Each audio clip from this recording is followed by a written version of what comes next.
Кудайдын чакырыгы 31-июль.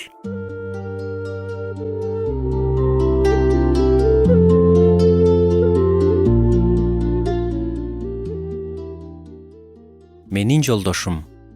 Ал жөнүндө айтып бергенде мен жакшы көрөм. Ал менин эң жакын досум.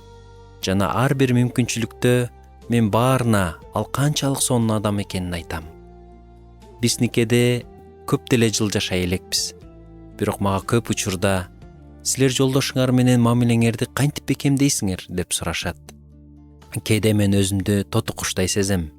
Бир эле нерсени кайра кайталай бергендей болом. Биздин никебиздин башталышында мен ооба деп айткам. Жолдошума гана эмес, эң негизгиси Кудайга да.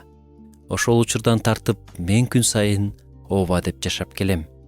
Канчалык кыйын болсо да, мен Кудайга ооба деп айтам. Мен терең ишенем. Кудайга шартсыз макул болуу биздин күнүмдүк жашообузда абдан маанилүү роль ойнойт. Бул жашоонун бардык тармактарында ийгилик алып келет. Жана жолубуздагы сыноолорго каршы турууга жардам берет.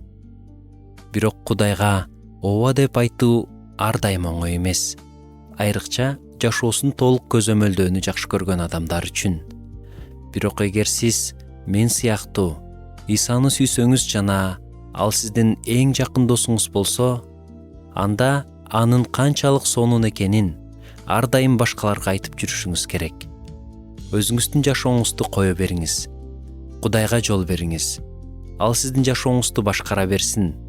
Ал сиздин жашооңузду эң сонун жол менен жетектейт.